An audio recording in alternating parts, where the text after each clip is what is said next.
In this video, we are going to be talking about Carl Dreyer's solo horror film, Vampyr, from 1932.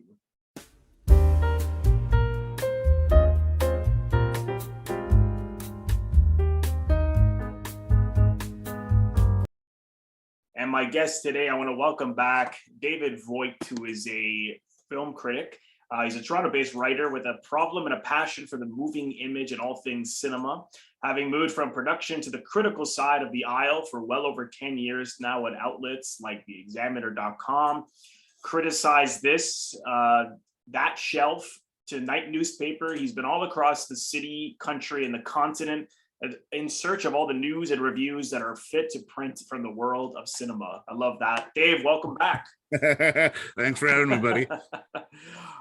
So this was a great suggestion because I've only seen Joan of Arc by Dreyer. He's someone over the years that I'm like, there's always those directors that you feel you got to get to that person. You got to get to that person. And I dipped my toes in with Joan of Arc, which I saw a number of years ago. So it was a great suggestion to go with Vampyr. So right before we jump into it, has Carl Dreyer been someone that you've been long, interested in, or have you really dug into all his films in the past? I would honestly say no. I mean, obviously, Joan of Arc is probably that entry one, but I mean, especially from a genre standpoint and a horror standpoint, when you watch something like Vampyr, however you want to call it, this being his first sound film and him using so little dialogue in this film at the same time, but when you look at it, you can see so many visual tropes and so many visual beats that he borrows and puts into this film that have influenced so many films that came to follow it. I really feel like it's one of those films that doesn't get enough recognition for how influential it was, especially in the genre, going past it, No, I totally agree. I mean, I certainly saw a lot of what he did in so many films that followed. But a lot has been talked about how much of an experimental film this is, and I would agree. Really, he took this story, this basically commercial entertainment story, and really carried it forward into something quite special. But beyond that, where do you think the heart of this story lies? Is there an essence to it? Well, I would say really, I mean, it's at its core, it's almost the birth of the vampire story on the big screen. I mean, we'd had it done obviously in other iterations, I believe previously to this, maybe one or two other times. It's not a direct sort of pull from Stoker's work, but it really does have sort of elements of vampire, elements of zombie, and sort of elements of just sort of that gothic romance that sort of we see inside the trope, especially of the earlier horror films, where we're getting so many different elements sort of mixed up into one. Because I mean, Dreyer for this film pulled from, I believe it was a short story, and then from a few other works. Like, this isn't one adaptation of one story. This is really him mishmashing a bunch of stuff together and making sort of a very unique experience on the screen. Yeah, no, I totally agree. I thought that there was this element of courage being quite strong because, the lead character, he's this guy who's obsessed with supernatural, phenomenons. And part of me thought, I wonder if this is all a nightmare all in his head, because, it's like anything else. When you get obsessed with something, particularly things that may be scary, starts to play with your mind a bit. At least that's my experience. So I wondered if his fascination was perhaps a dream, but if not, going into this inn with all these, as soon as he gets there, these weird noises, these creepy sound effects, sounds of dogs barking and children screaming, but he stays, he stays there, he doesn't sleep. And sure enough, I mean, the fact that he knows that there's something not right here, in terms of what's happening to, the old man dying and all the things that he's seeing in terms of the ghosts and the souls and the vampires. He really does want to help, and particularly the male servant who basically takes over, and he's reading the book that the father left about which was basically a sign of how to kill a vampire or what's happening in this village, very much mirroring what was happening with the daughters and everything that was happening in the story. The doctor, for example. And I mean, I don't know about you, but if I had to go and put a stake through a vampire's heart, I don't think it would be so easy. No, no, I'm with you on that one. But I mean, it's one of those things where when you watch it, you're so struck, not necessarily by the characters or the performance or anything like that, because it is stuff that we have seen before. Yeah, exactly. I'm so, it's the mood that he set. Yeah. And how he was able to create some of these visual tableaus, like, the mist coming off the water. Yeah. And really sort of this creation of a ethereal otherworld element. Because I mean, remember, this was 1932. There was no visual effects labs that they could go and put all this stuff in post, right? No, it's stuff they had to do in camera. Yeah. Yeah, it's quite fascinating. And I was like, how did he even shoot some of that stuff? I mean, particularly the shadows of the dead souls that the vampire has killed and are basically the vampire's slaves. Because I don't know how he could have shot that. I mean, he would have needed someone, obviously, to do the, you see them dancing and you see the soldier, the dead soldier with the gun and all these various ghosts. And I don't know how the hell he shot that. I mean, has that ever been sort of has anyone ever came forward to say exactly what he did? Or is that just a big mystery? I couldn't find anything about how he actually did that. No, I like it. I mean, I don't profess to be a Dreyer expert by any means, but I mean, I think really when you look at it, and I mean, and especially when you look at the history of genre film after this, there has been a real pride from like a ton of filmmakers, from Romero to Carpenter to like I could rattle off 100 others, to have in-camera effects.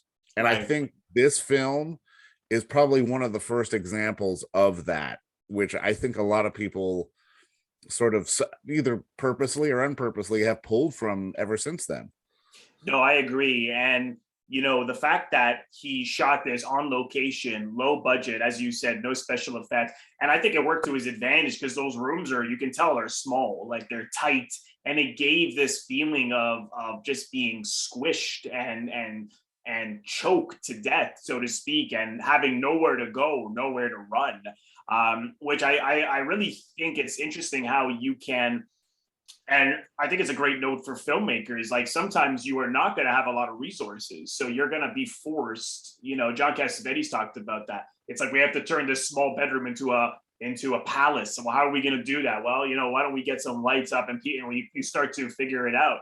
And having that, being forced to think, I think unleashes so much creativity, and particularly Dreyer, because he was forced to work with low money, not much money. The innovations in this film are just, something else. Are there some particular cinematic influences here that you see, like in later films? Like it doesn't even necessarily have to be horror. Like I saw a lot of, like, I think Scorsese in Taxi Driver was doing some very similar things here to Dreyer.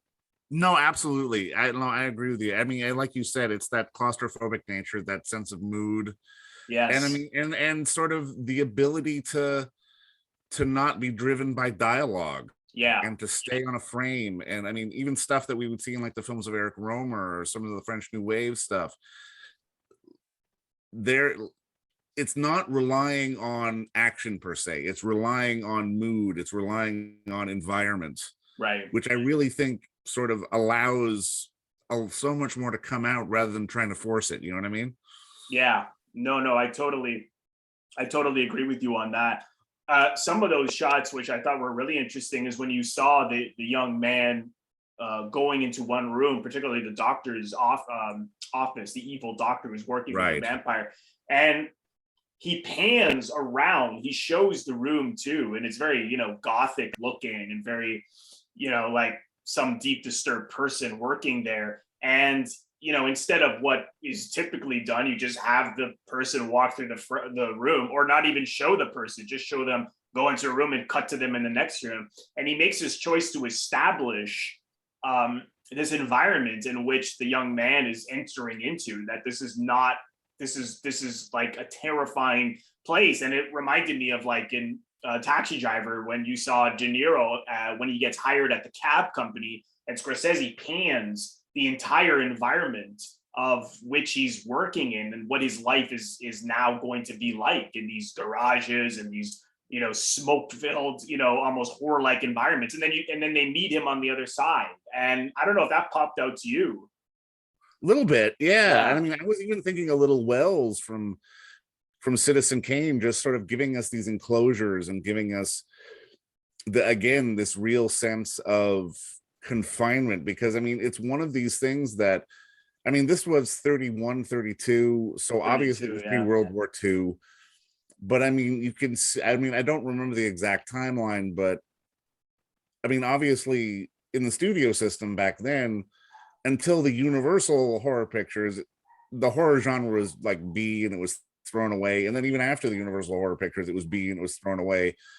But I mean, I really had a sense that this is one of those films that kind of made the circuits in sort of the mid to late 40s and went, hey, look at what this guy did in Germany, 10 years ago before the war, kind of thing. Right. And again, when we talk about people like Scorsese and Cassavetes and sort of the idea of mood that gets pulled out of this film, they would have been kids then watching a Yeah. movie like this and going, shit, that's really cool. Yeah, no, I agree, and it adds so much to the emotion of the film. I mean, it's not just cool or trickery shots for the sake of, oh well, let's make this look like a self-conscious, self-indulgent movie. Like everything he does, I felt added to the emotion and the feeling of the film, down to the sound effects. It's funny because I just heard, I don't know if you have a dog there, but I heard a I dog, do. and it's so funny because in the movie you hear that. I'm thinking, am I in a Dreyer movie right now? I love that scene where he's like, I'm hearing children playing and dog barking, and the doctor's like, no, there's no kids or no and no dogs here. So I'm glad that you didn't just tell me that, no, sorry, Robert, there's no dogs here. Another thing about this take on the vampire, everything that I've seen about vampires, and I'm no expert on vampire movies, but it's like, the person who sucks blood, and then that person in turn becomes the vampire. But this goes further in the sense that, the vampire bites to feed on the victim, but then wants to drive the victim to suicide. You see, giving the doctor the poison so that they would kill themselves. So then the soul would become the slave to the vampire, which of course are what all those shadows were. Was that, I don't know was that something he invented? I don't know or was that like a part of the old folklore vampires? I don't know if you know anything about that. Well, I mean, not necessarily, but I mean, I know Dreyer's work was very sort of based on a lot of sort of religious ideologies. And I mean, sort of the theme through this movie, it's not, vampirism isn't necessarily this sort of mythical thing or this, otherworldly creature. It's a sickness, it's a Yeah, curse. right. Yeah, And that's they compared it to like a plague, like exactly. which I thought was really unique because it made it feel less supernatural and more of something that is really happening. That's not so. I mean, obviously it is imaginative, but it had a reality to it that I thought was quite interesting. And even the vampires, it comes in the form of this old woman who was, as they said, was someone that the church refused to, give last rites to because it was an evil person. And she doesn't even necessarily look very threatening, but she certainly has an eerie feel. But it's not the vampire that we know. But I think, as you pointed out, it's scarier because it feels like it could happen next door. It's like you're not safe anywhere. I don't know if that was the feeling you got from it, but that's how I took. For sure, it's very much Dreyer, I think, trying to actualize evil rather than trying to sort of put it on a pedestal or put it on sort of a different plateau. It's, I think, really from his standpoint as a filmmaker, it was trying to ground it and make it sort of palpable, I guess is the right word. Yeah, no, I totally agree. What did you think of that out of body experience that the young man, our protagonist, has? You see he's running to help the daughter because, for anyone who hasn't seen this, the daughter's in danger by the vampire, and the father has warned everyone before he died that this is something that might happen. leaves this book of clues about a vampire. And he sits on the bench and has this out of body experience, and then suddenly he sees himself in the coffin, and those POV shots too from inside the coffin where everyone's looking down as they're picking him up and moving him out. I mean, they're beautifully shot too, but they have this amazing dreamlike, quality. And I wondered why he chose to do that. Was that the man's fear? It's like, well, this is going to happen to me. Was it a literal nightmare? I mean, it's totally ambiguous. I mean, I don't know what you thought that was about. I mean, I think that really in many ways just, I mean, on one end, it goes to just sort of his skill in really creating a visual tableau and sort of getting us into the moment. But I mean, again, I think this goes back to sort of the theme of a lot of his work. And I mean, there might have been a fear of death in there as well, to be honest. It's one of those things where you really get sort of this palpable sense of being right on the edge of sort of evil and being irredeemable, and sort of having to cross that line to save someone, but sort of weighing the pros and cons of the cost of it at the same time. It's right. It really felt very sort of like he was at a philosophical crossroads, like not just the character, but even Dreyer himself, Right. sort of putting this on the screen. Yeah, that's a good point. I think it certainly is that dilemma in that moment where am I, if I go this far, I'm at risk of winding up in a coffin myself. So yeah, there's a lot of, he was such a psychological filmmaker, and it's, I mean, to put it into, I mean, of course there's psychological horror, but at that time that was much less common. They were much more simple, I imagine. But yeah, no, it's an extraordinary film. What did you think of the performances here? Because, he used actors who were not professionals, as opposed to the young woman who played the one who, she's becoming a vampire at one point, the daughter who gets bit.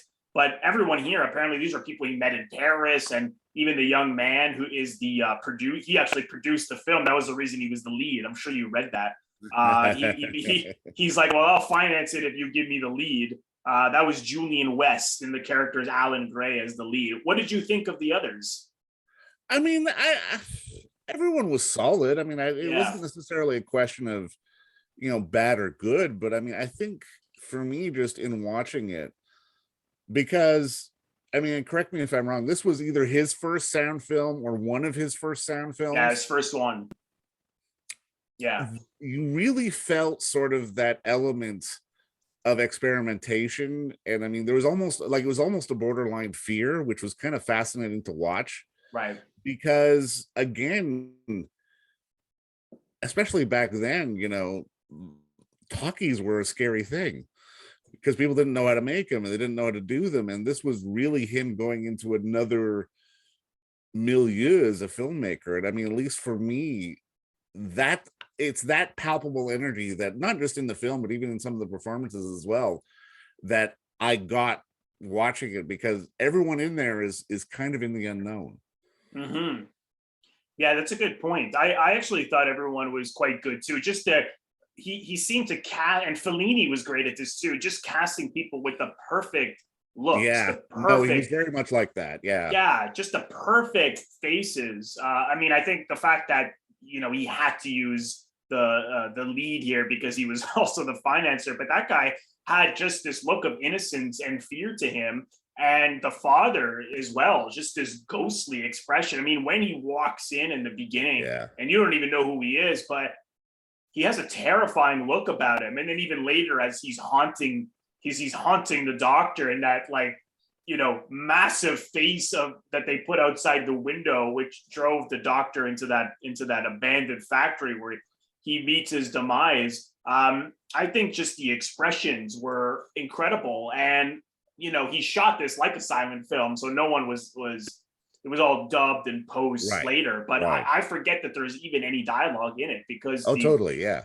The visuals are so striking, and they're so powerful, and his use of sound and everything just carries it forward. But it's just those faces. I mean, and he was obviously someone who had an incredible instinct. I mean, the guy who played the Doctor too, Jan Hiron Imko. I'm probably saying that brutally, but just the look on his face with that mustache and the vampire Henrietta Gerard.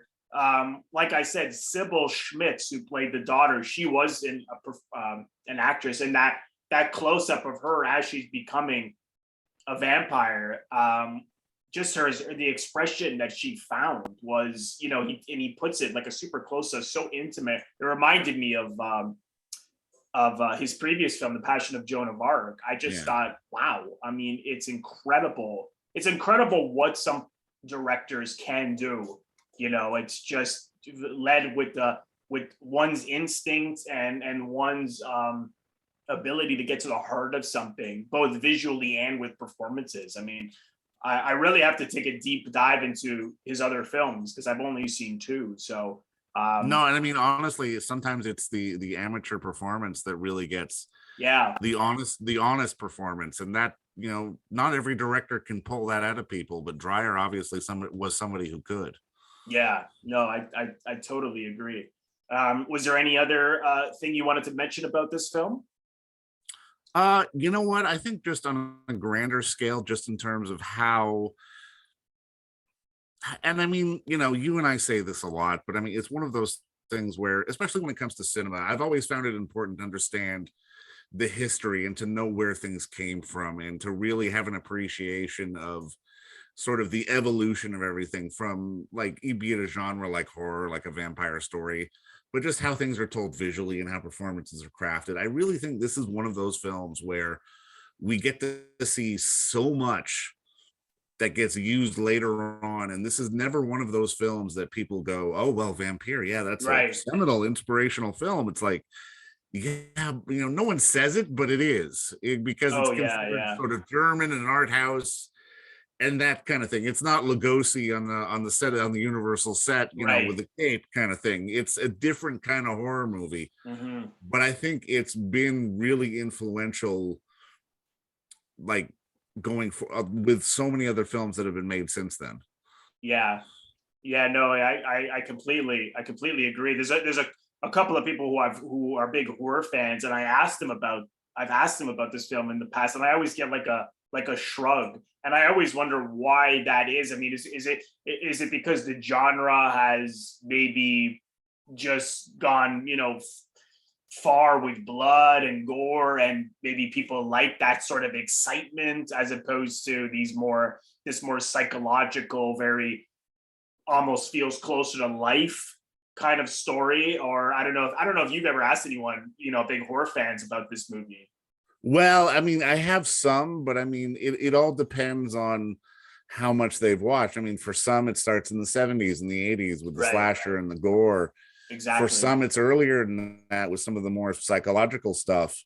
For some, it's like, oh yeah, Frankenstein, Invisible Man, those were fun, goofy movies, Right. And I think everyone has a different sort of relationship to the genre of horror. And I mean, I think that's why horror is probably one of the genres that probably keeps evolving and will always have business sort of to do as sort of newer movies get made, because you can make so many different iterations in horror. Like, if you're making a romantic comedy, there's not a lot of wiggle room there, but if you're making a horror movie, you can shoot off in so many different directions, it's ridiculous. That's well said. That's a good point. Well, Dave, thanks again for coming on. I always appreciate our chats. I know we talked Spike Lee last time, and this is obviously a very, very different filmmaker and type of film. So thanks again. I'm really glad that you took the time to come on. Well, thank you, man. And I mean, for anybody who wants to watch this, I mean, definitely check it out on the Criterion channel or pick up the Blu-ray. It's, again, you and I have always been a champion of just trying to watch the older films and trying to understand that stuff and really sort of get a greater understanding of cinema history, because it matters and we got to keep that stuff alive. No, I agree. I mean, that's how you keep building on the medium and keep, pushing it forward. So no, thanks again. And for those of you listening to this now on the podcast version of this, there is also of course, the YouTube channel. So head over to the YouTube channel where there's many more options and videos there. And if you're watching this on YouTube, please consider subscribing by pressing the Robert Bellissimo at the Movies logo. You'll see it floating above my head right here to your top left. Just click on that and then click the bell in order to get a notification every time I release a new video or when I go live. Thanks so much, folks, and I'll see you in the next video.